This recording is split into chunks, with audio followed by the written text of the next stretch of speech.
اچھا، اسی طرح سے سفر میں انسان بہت ساری چیزیں ایسی ہوتی ہیں جس میں سفر میں خوف زدہ ہو جاتا ہے.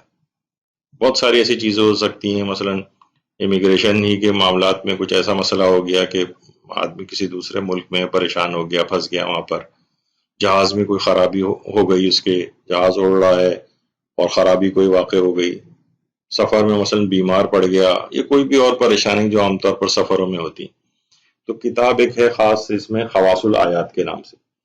اس میں یہ کہ مسافر کو اگر کوئی چیز خوفزدہ یا وحشت زدہ کرے کسی بھی وجہ سے، کہ جو اس کو نقصان پہنچنے کا اندیشہ ہو، تو اس میں ایک عمل بڑا کہا جاتا ہے کہ بہت مجرب ہے، کہ وہ اپنے ارد گرد ایک لکیر کھینچ لے.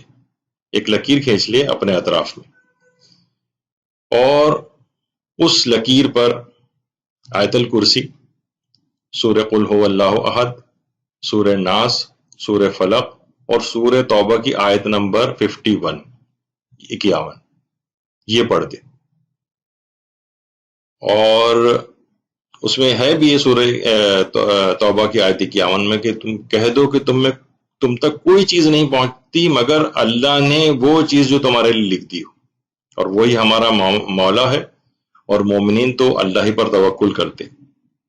جب کوئی شخص یہ عمل کرے گا، یعنی مسافر بہت ساری چیزوں سے جو میں نے بھی آپ کو ذکر کی، خوف زدہ ہے، وحشت زدہ ہو رہا ہے، اپنے آپ کو نقصان پہنچنے کا اسے کوئی اندیشہ ہو گیا ہے، کسی ایسی جگہ پھنس گیا ہے جہاں کوئی چور ڈاکو وغیرہ ٹائپ کے ہیں، تو اپنے ارد گرد ایک لکیر کھینچے اور اس پر آیت الکرسی، سورہ توحید، سورہ ناس، فلق اور سورہ توبہ کی آیت نمبر 51 پڑھے.